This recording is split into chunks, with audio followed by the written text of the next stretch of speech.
Bien, bonjour à tous. D'abord, dans un premier temps, je voulais remercier Karim parce que là, effectivement, je sors complètement de ma zone de confort. L'année dernière, j'avais été invitée par la Société française des neurosciences pour parler justement de la représentation de l'IA. Et cette année, avec Karim, nous avons réfléchi ensemble à une problématique que j'avais bien envie quand même d'apporter sur ce colloque d'architectes. C'est sur la domotique, mais plus précisément sur les représentations de la domotique, évidemment, dans la science-fiction. Alors, quand je parle de représentation, ça veut dire très simplement, hein, je vais y revenir évidemment après, mais je prends un certain nombre d'exemples, soit dans le cinéma, soit dans les séries. Alors, je ne sais pas si vous connaissez ces œuvres, certainement peut-être, enfin certaines œuvres vous seront inconnues. Donc j'espère déjà vous apporter peut-être un ensemble, on va dire, de références culturelles pour peut-être mieux comprendre l'IA. Et la deuxième chose, c'est que je travaille également avec des collègues scientifiques, avec des neuroscientifiques, avec des programmateurs d'IA. Donc j'apprends beaucoup évidemment à leur contact, ce qui me permet aujourd'hui évidemment de travailler sur ces représentations de la façon peut-être la plus précise possible, si ce n'est évidemment scientifique. Alors, le tout premier point que je voulais évoquer donc avec vous, c'est que dans toutes ces représentations, nous avons affaire en fait à une intelligence artificielle générale. Alors, qu'est-ce que ça veut dire par rapport à une intelligence artificielle spécialisée? L'intelligence artificielle spécialisée, c'est ce que nous utilisons pour l'instant.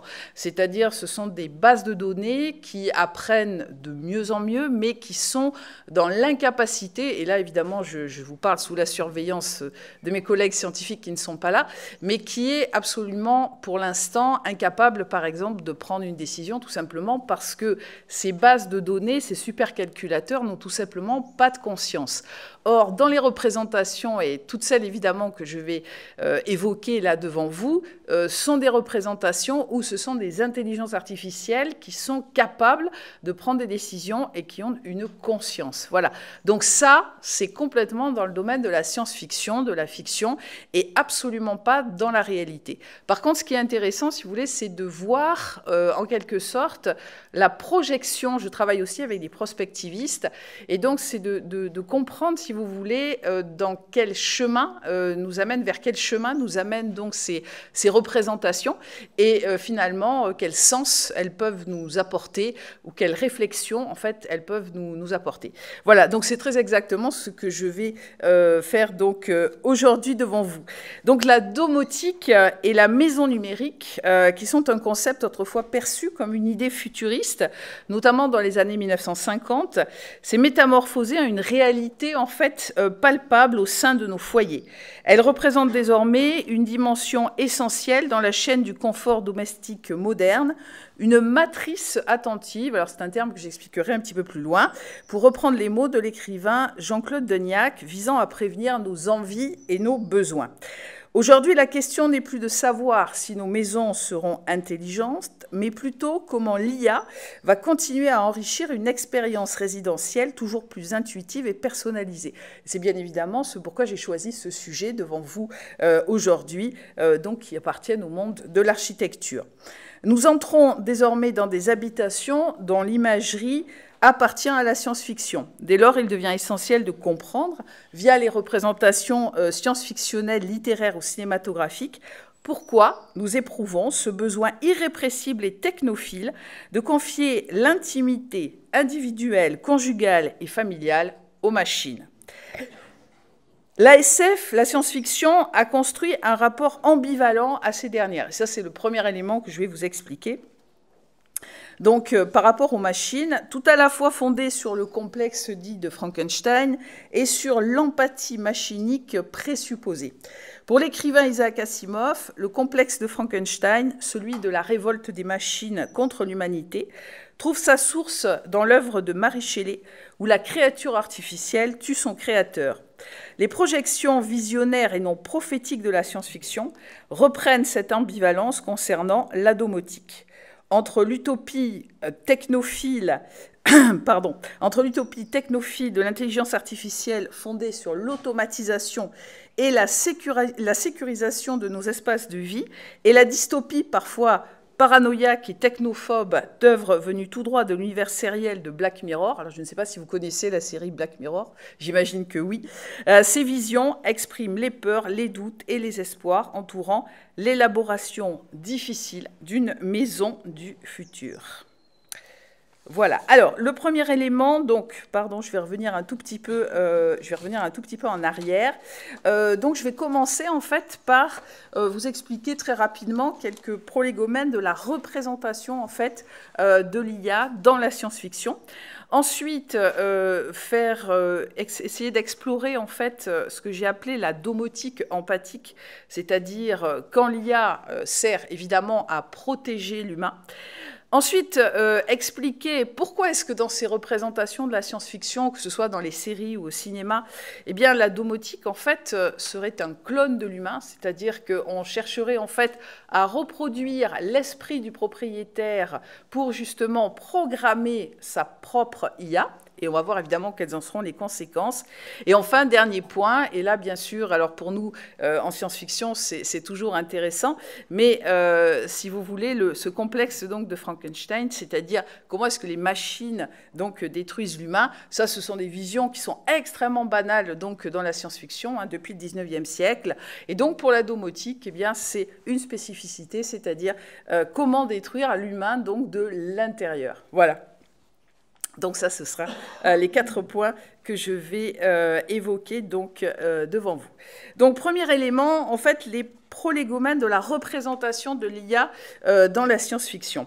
Alors, en fait, les fantasmes actuels associés à l'intelligence artificielle, eh bien, ils trouvent quand même une grande partie de leur origine dans la science-fiction.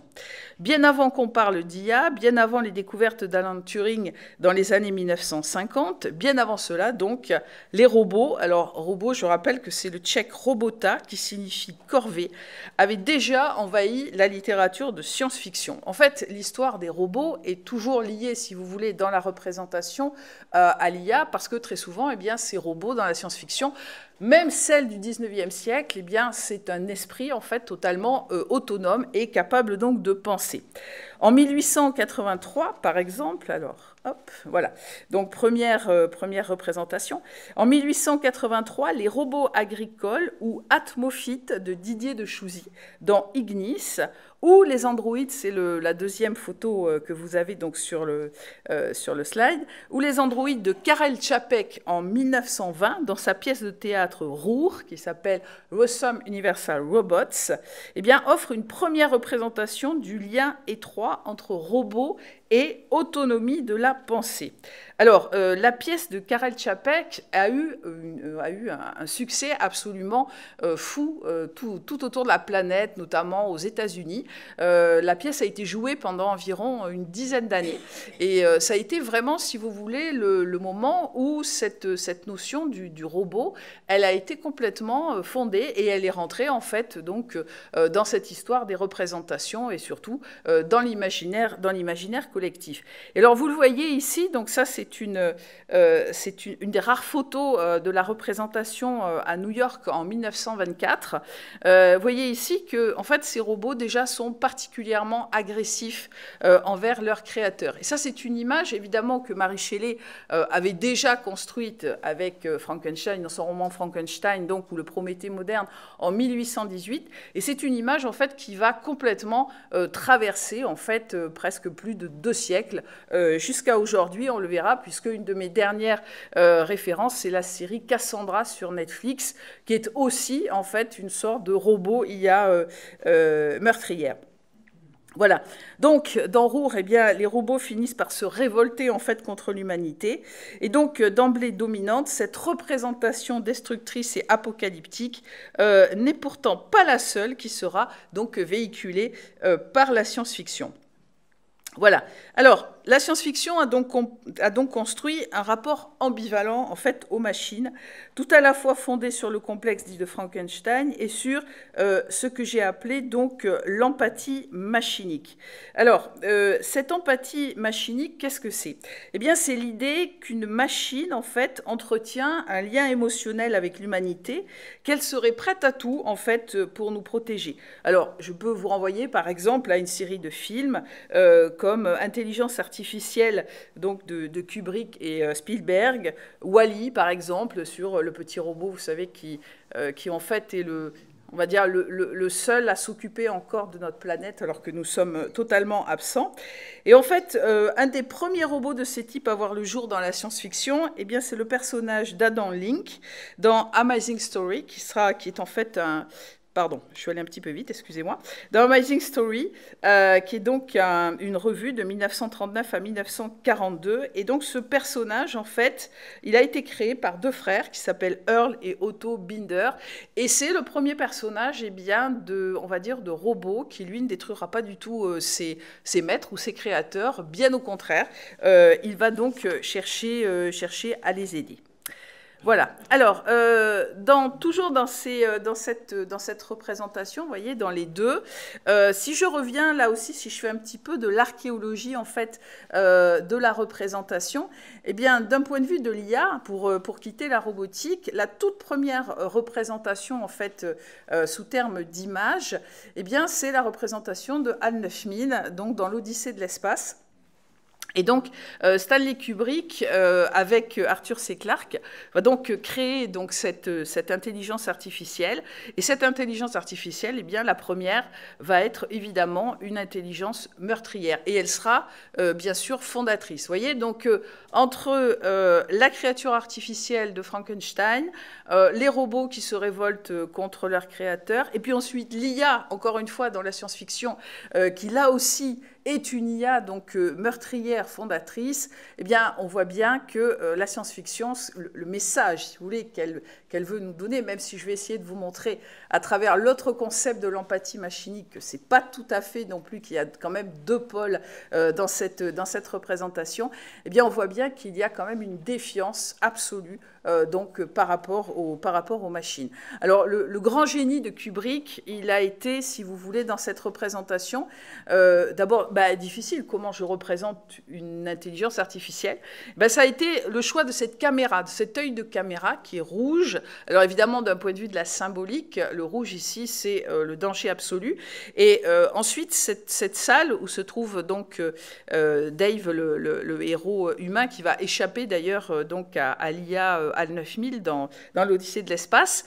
Et donc là aussi, eh bien, cette espèce de cerveau donc machinique dans lequel donc Dave va se retrouver, eh bien, il est aussi rouge. Et ça, c'est une couleur qui va complètement suivre, je dirais, toutes ces représentations. On va les retrouver, par exemple, dans la saga Terminator, et encore une fois, on va les retrouver également, par exemple, dans la dernière série, donc je vous le disais, sur Netflix, Cassandra, puisque cette espèce de robot un petit peu vintage, là aussi, est totalement rouge. Voilà. Et donc, en fait, le deuxième élément dont je voulais vous parler, je vais revenir sur cette histoire donc, de robotique, c'est qu'en fait, dans l'empathie machinique, Isaac Asimov va quand même, et c'est quelque chose qu'on va retrouver aussi dans les représentations de l'IA, eh bien, il va créer, donc, dans son cycle des robots bienveillants vers l'humanité. Et ces robots, eh bien, ils seront donc gouvernés parce que Asimov appelle les 3 lois de la robotique qui, aujourd'hui, entrent en ligne de compte dans la programmation, justement, de sécurisation donc, de l'intelligence artificielle.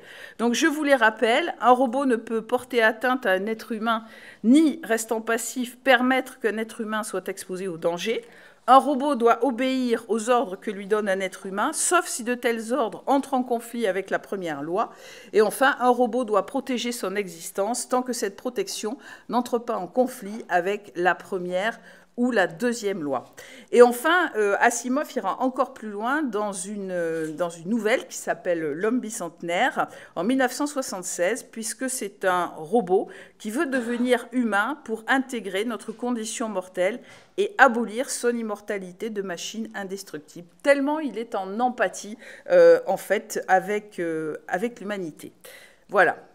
Alors, quelques éléments, je voulais vous montrer, donc j'y reviendrai aussi, là aussi un petit peu après, mais dans ces représentations en fait de l'IA, on a eu dans les années 70 en fait ce que j'ai appelé l'informatique monstrueuse, c'est-à-dire que en fait elle prenait énormément de place, et donc pour le cinéma c'était particulièrement intéressant de montrer ces salles gigantesques qui rappellent évidemment les salles de serveurs aujourd'hui donc pour l'IA.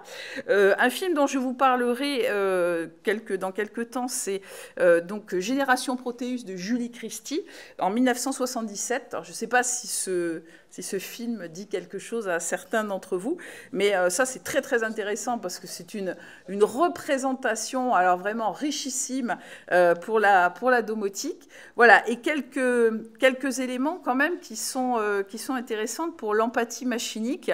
C'est là aussi l'empathie machinique, c'est lorsque l'IA en fait va véritablement protéger en fait l'humain. Et au-delà, c'est lorsque l'IA en fait va définir l'humain. Et c'est ce que vous avez par exemple dans... Alors ça, si vous ne l'avez jamais lu, par exemple, c'est un chef-d'œuvre absolu, dans City de Clifford Simak, donc traduction française Demain les chiens, où l'homme a disparu et finalement le seul souvenir, donc une civilisation canine a pris la place de l'humain.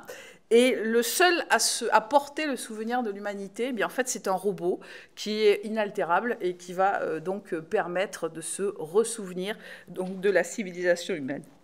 Pardon. L'homme bicentenaire dont je vous ai parlé juste avant, et puis donc un photogramme donc de Blade Runner où là la créature artificielle donc Roy Batty va se montrer à la fin du film plus humaine en fait que l'humain. Et donc en creux, ça veut dire que la machine ou la créature ou l'intelligence artificielle eh bien, permet de mieux définir en fait ce qu'est l'humanité. Hein, ce sera un petit peu voilà, le dernier finalement le dernier message que je voulais vous donner à propos donc de ces sortes de prolégomènes. Alors pour en revenir à la domotique, eh bien la science-fiction elle s'est emparée depuis les années 50 donc du rêve de la domotique couplé en fait à celui de l'intelligence artificielle en anticipant totalement sur les fondements actuels de la domotique qui se caractérise aujourd'hui par sa capacité à centraliser le contrôle des différents systèmes et appareils de notre maison. Des volets roulants que nous pouvons fermer à distance au thermostat qui ajuste automatiquement la température ambiante selon nos préférences, eh bien, les exemples donc ne manquent pas. Aujourd'hui, la domotique, c'est une automatisation des tâches ménagères, une sécurisation renforcée et une gestion énergétique optimisée. Et vous allez voir qu'en fait, ces éléments, qui sont des éléments de la domotique actuelle, eh bien, sont véritablement repris donc par la science-fiction dans une sorte en fait de synergie. Voilà. Alors, les considérations en fait éthiques liées à l'IA dans nos foyers, eh bien, elles sont de trois sortes. Et là aussi, la science-fiction va reprendre ces trois éléments pour justement essayer de nous apporter un message qui sera un message évidemment narrativisé dans un récit pour que nous comprenions bien quels sont véritablement ces dangers et que nous ne cédions pas à cette fascination finalement pour la dépendance et évidemment enfin, notre dépendance aux machines. Alors, donc, si vous voulez, ces limites, c'est la sécurisation des données personnelles, les risques liés au piratage ou encore la durabilité environnementale qui, je ne vous l'apprends pas, est quand même une des grandes problématiques aujourd'hui donc de l'intelligence artificielle. Et c'est donc à ce stade de notre réflexion que s'articulent les représentations de la domotique dans la science-fiction pour nous offrir une pluralité finalement de scénarios qui sera fondée tout à la fois sur l'empathie et puis surtout sur la volonté fictionnelle de dominer totalement ce que la machine estime être nos imperfections et notre nature. Voilà. Alors, protéger l'humain, la domotique empathique. Alors là, j'ai choisi 2 exemples, parce qu'évidemment, il y en avait beaucoup d'autres, mais ces 2 exemples me semblaient quand même particulièrement intéressants. Alors, 2 œuvres, donc, qui sont... Alors, une que j'aime beaucoup, parce qu'elle est tirée des Chroniques martiennes de Bradbury, là aussi, immense classique, donc, de la science-fiction. Et en fait, vous avez un chapitre, enfin, qui au départ était une nouvelle qui a été publiée donc en 1950, qui s'appelle donc en fait « Il viendra des pluies douces ». Et donc, dans « Il viendra des pluies douces », il y a une référence à un poème de Sarah Tisdale, qui est récité donc, par la maison, et ce poème s'appelle « Viendront de douces pluies ». Et donc, ce poème, si vous voulez, cette référence, elle est essentielle pour comprendre donc le message en fait de ce récit. Donc en fait, si vous voulez, l'histoire, c'est celle d'une maison entièrement automatisée en août 2026. Alors, j'ai pris, en fait, cet exemple-là, il m'a frappé parce qu'on est en août 2026, c'est-à-dire ce qui pour nous est littéralement donc demain. Alors, c'est une histoire, on est en 1950, qui est évidemment située, contextualisée en plein cœur de la guerre froide. Ce qui veut dire que nous sommes dans un contexte en fait de destruction et d'apocalypse nucléaire. Et donc cette histoire, eh bien, c'est celle d'une maison donc entièrement automatisée qui continue de fonctionner longtemps après la disparition de ses occupants.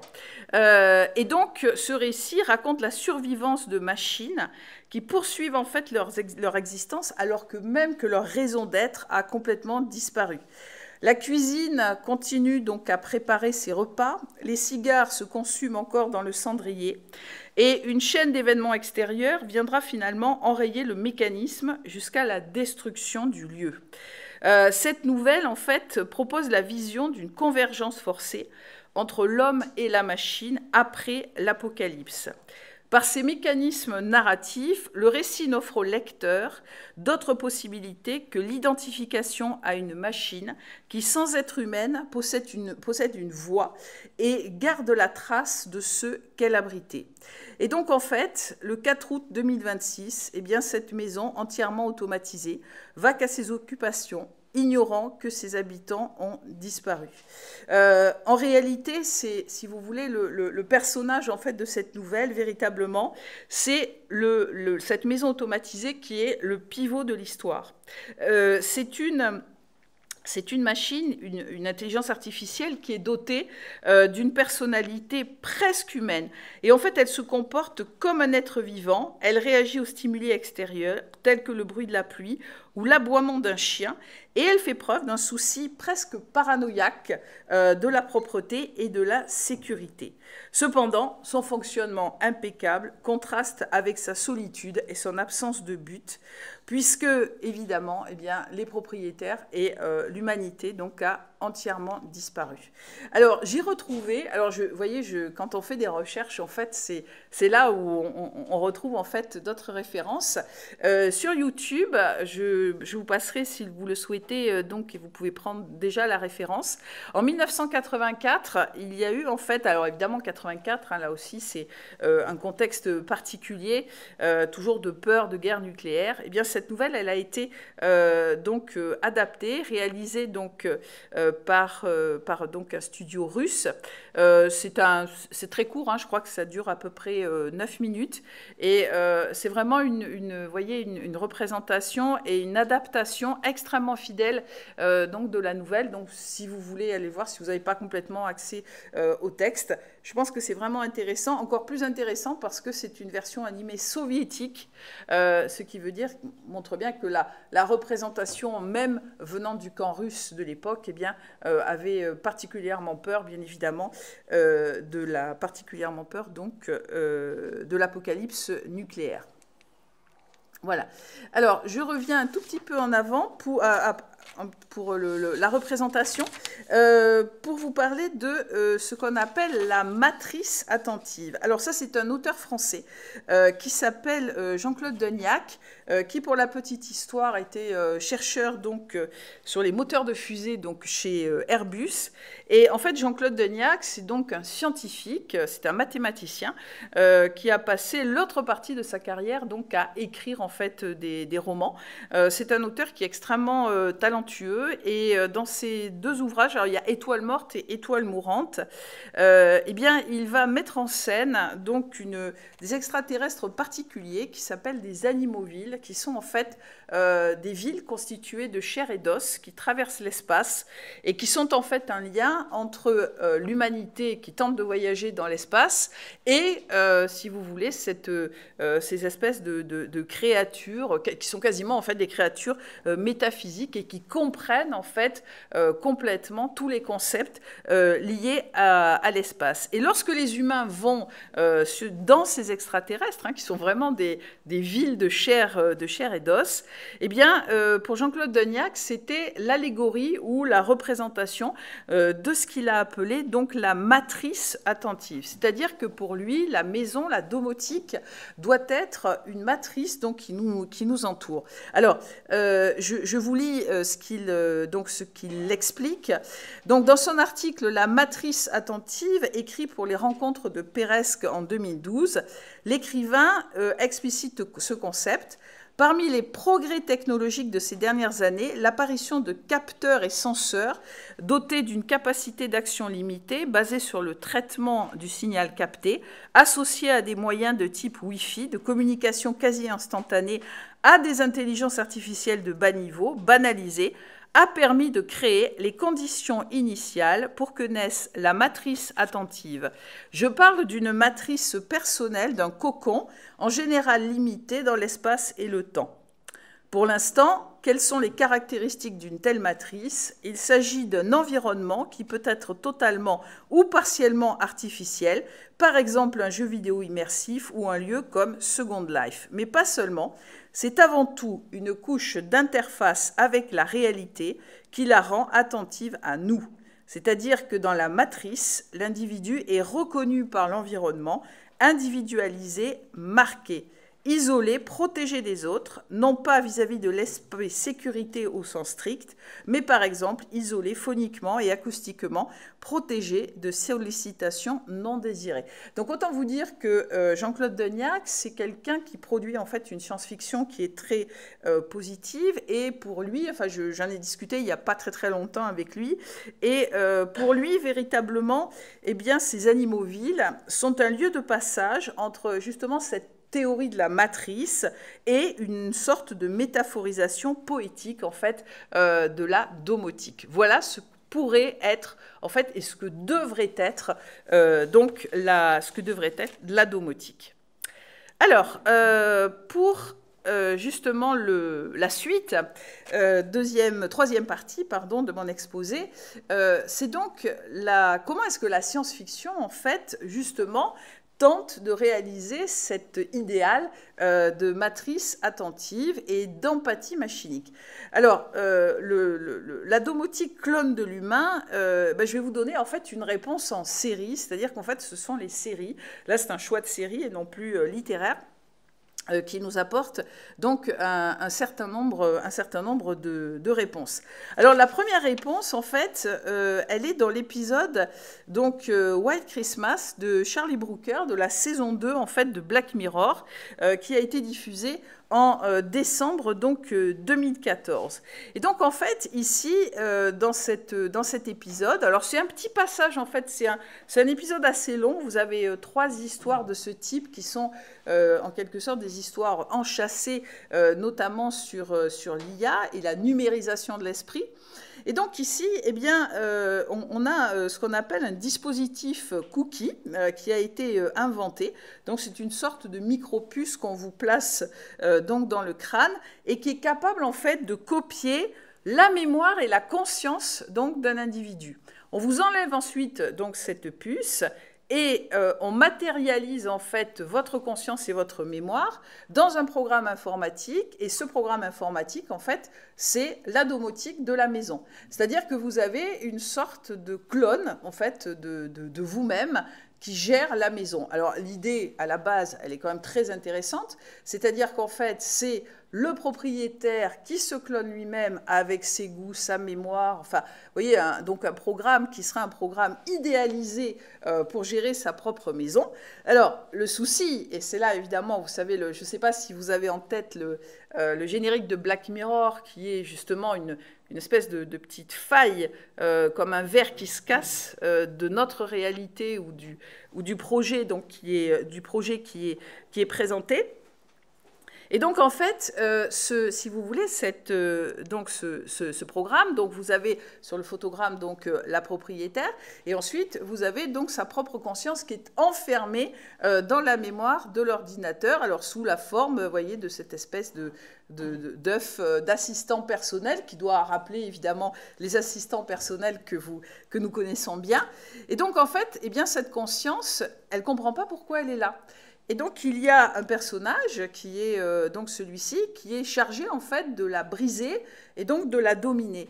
Et comment est-ce qu'il va la dominer? Eh bien, alors c'est vraiment un double de la conscience, donc évidemment de la propriétaire. Eh bien, pour lui, il a donc une programmation où il peut, par exemple, l'enfermer dans le vide pendant 6 mois. Et donc, eh bien, la conscience, si vous voulez, de donc ce programme informatique, eh bien, devient complètement fou, et donc il est totalement brisé et prêt en fait à devenir en fait une sorte de servante donc finalement de sa propriétaire. Vous voyez? Donc ça veut dire ici que le Black Mirror en fait fonde son programme de domotique sur un programme informatique de torture basé sur l'ennui. Donc ça veut dire qu'il y a quand même, vous voyez, déjà, il y a une sorte de vice dans cette programmation-là.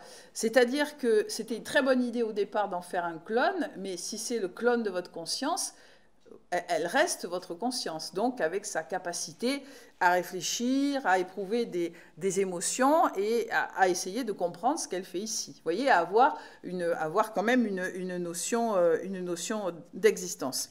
Voilà, alors cet épisode, il est quand même troublant, car en copiant notre propre conscience, nous assujettissons notre double en l'enfermant dans une machine, ce qui conduit évidemment à la réversibilité dystopique de ce que nous aurions pu considérer comme un sommet de l'utopie domotique. Voilà, donc ça pourrait être un idéal, alors qu'en réalité, ça ne l'est pas du tout.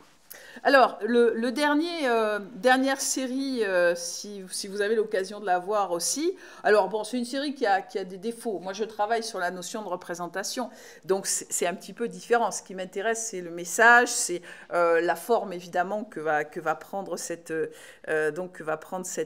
IA. Où là, donc, dans le Cassandra de Benjamin donc, Gutsch, qui est un showrunner donc, allemand, eh bien, en fait, on a donc une famille qui intègre une maison assez ancienne avec le premier système en fait de domotique qui a été inventé dans les années 90-2000. Hein, vous voyez, on est en 2025. Alors, d'où, évidemment, cette esthétique un peu vieillotte, là, vous voyez, cette espèce de robot, là, robot rouge, hein, d'ailleurs, vous remarquez, là aussi. Et puis, ces écrans qui ont littéralement envahi la maison. Et finalement, enfin, je ne vais pas spoiler, évidemment, toute l'histoire, parce que si vous avez envie de regarder cette série, ça peut quand même être intéressant. Mais en tout cas, ce que les propriétaires finissent par découvrir, c'est qu'il y a un véritable drame derrière la programmation de cette IA, puisqu'en fait, c'est l'épouse de la famille précédente et du créateur de l'IA qui était mourante, qui avait un cancer. Et donc, il a décidé de transporter, de télécharger en fait son esprit, sa mémoire, donc dans le programme de domotique. Sauf que cette femme était complètement aliénée d'un point de vue domestique. Son mari avait fait sur elle un certain nombre d'expérimentations qui ont fait qu'elle a eu un enfant anormal. Et donc c'est une femme, si vous voulez, totalement pathologique, un esprit en fait pas dérangé, mais vous voyez, un esprit affaibli, fragilisé, qui en fait est rentré donc dans l'IA. Et encore une fois, si vous voulez, ce qui est intéressant dans cette image-là, c'est que en fait, ce programme-là, eh bien, c'est un programme qui montre bien que, comme d'ailleurs, comme l'autre programme donc, que je vous ai donné, 5 minutes. Oui, d'accord. Ok. Pardon, hein. Je vais aller vite après. De toute façon, après, l'humanité est détruite, donc ça va aller très très vite. Donc, ce que je voulais vous dire par rapport à Cassandra, c'est qu'en fait, on ne peut pas cloner sans qu'il y ait des conséquences négatives, en fait, un esprit humain dans une machine. Voilà. Et ça, c'est quand même un rêve aujourd'hui de certains transhumanistes. Voilà, alors je termine très très rapidement par... Ah oui, alors si, je voulais quand même... Ça, je vous le montre, mais je vous le cite juste, parce que ça, c'est un esprit, c'est l'esprit d'un architecte qui a construit en fait une maison et une IA. Donc pour vous, c'est hyper intéressant. Ça, je l'ai découvert cette année. C'est un petit roman vraiment qui est très intéressant. Et en fait, c'est un architecte qui a construit une IA, mais une maison qui est fermée et qui n'est plus habitée. Et donc, il n'y a qu'une de ses élèves qui peut, une fois par an, aller dans la maison, mais se pose quand même la question de pourquoi un tel projet. Vous voyez, donc, je ne vais pas l'analyser, mais je vous le montre simplement. Alors, je termine par détruire l'humain de l'intérieur, la domotique meurtrière ou le complexe de Frankenstein, que vous avez bien compris, puisque pour ces esprits donc, domotiques ou ces ordinateurs, l'humain, c'est l'imperfection à améliorer ou à supprimer. Alors, un premier élément qui est... c'est pour ça que je vais aller très vite. Hein, de toute façon, il y aura une publication après pour des choses peut-être un petit peu plus précises. Mais dans le roman de Dean Koontz, qui est un auteur en fait d'horreur, hein, là c'est un roman qui est plutôt entre horreur et science-fiction, eh bien, il invente donc une sorte de machine, d'ordinateur domotique, alors qui va détruire son créateur, et surtout, qui va tomber amoureux de la femme de son créateur, qui est jouée dans l'adaptation de Donald Cammell en 1977 par Julie Christie, et surtout, il va la violer, la féconder, alors tout ça c'est très bien raconté dans le roman, et donner naissance, alors ça c'est la seule représentation qu'on ait dans la science-fiction, à un enfant, donc, qui est mécanique. En fait, un enfant robot issu du fruit de la conception entre une humaine et un robot. C'est le seul cas, si vous voulez, d'hybridation que nous connaissons. Voilà, donc quelques images. Voilà, bon, c'est un film des années 70. Ah, vous voyez que... Il dit non. Non, il y a une représentation dans le... Ah, pardon, allez-y. La Palme d'Or de l'année dernière ou l'avant? Ah oui, c'est dans Titane. Exact, vous avez raison. Mais Titane, on est plus dans le fantastique. Vous voyez? Non, mais c'est vrai, vous avez totalement raison. Dans Titane, elle accouche à la fin d'un enfant.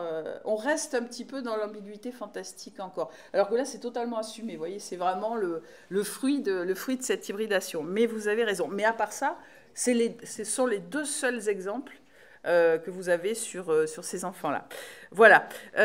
Donc, intéressant là aussi de voir donc une IA alors, qui est à la fois meurtrière et pareil, hein, qui est dans un système où elle va enfermer l'humain pour mieux le dominer. Et puis, on va terminer en fait sur... alors, deux exemples en fait d'épisodes dans X-Files. Donc là, je pense aussi que vous connaissez donc cette série.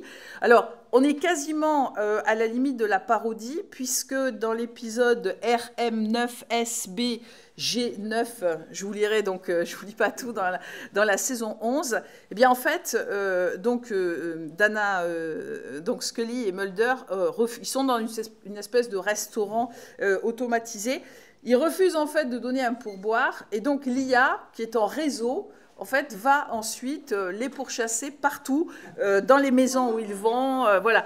Et à travers, alors, intéressant parce que là aussi, ce qu'on voit, c'est que dans ces épisodes-là, et il y a vraiment une volonté aujourd'hui d'aller, aussi bien en littérature d'ailleurs qu'au cinéma, que la narration se fait en narration, en focalisation interne, c'est-à-dire que on voit le point de vue donc de l'IA. Et alors, pourquoi justement je vous dis ça? Parce que je termine là-dessus. Alors, vous voyez, on est vraiment dans tous les éléments de la domotique et dans X-Files, toutes les petites machines du quotidien, vous voyez, qui se révoltent contre donc les deux héros, bon, qui s'en sortent très très bien. Je passe très vite aussi sur alors un film qui n'est pas forcément très intéressant, mais quand même en termes de représentation sur l'IA du mal, vous voyez, donc là on passe encore un cran, c'est-à-dire qu'on a une IA là qui est totalement meurtrière et qui cherche vraiment à enfermer et à tuer complètement les occupants de la maison, c'est-à-dire qu'on a une perversion totale de ce pourquoi en fait l'IA et la domotique, enfin l'IA domotique avait été créée. Et alors je termine juste sur cette dernière référence, c'est donc Alfie de Christopher Buix, une IA domotique qui vous veut du bien. Et ça, c'est vraiment la réalité, parce que là, c'est un roman qui, là aussi, donne la parole à l'IA. Et alors, l'IA, en fait, elle va être témoin d'un meurtre. Et elle se pose plein de questions. Parce qu'en fait, c'est un roman d'apprentissage d'une IA qui apprend, en fait, à nos côtés. Et qui apprend pas très bien d'ailleurs, enfin dans le sens où elle se dit mais si je dois apprendre des humains, les humains sont irrationnels, les humains commettent des meurtres, pourquoi est-ce qu'ils commettent des meurtres? Enfin bon, bref, l'IA se pose tout un tas de questions. Voilà. Et finalement, ce sera le dernier point, finalement, Alfie, donc ce roman-là de Christopher Buix, qui est très très récent, il nous renvoie surtout à notre méconnaissance de la nature humaine. Parce que tout ce que veulent dire finalement, et le sens profond de toutes ces représentations, c'est que ces IA, c'est nous qui les programmons. Vous voyez, soit on clone notre esprit, soit nous les programmons. Et ces IA, finalement, ne sont que le reflet de nous-mêmes, et encore plus lorsqu'elles envahissent finalement le foyer et l'espace intérieur. Et donc, eh bien, le mot de la fin, c'est « Et si nous commencions d'abord par comprendre ce que nous sommes, avant de confier ce rôle à un programme ?» Je vous remercie.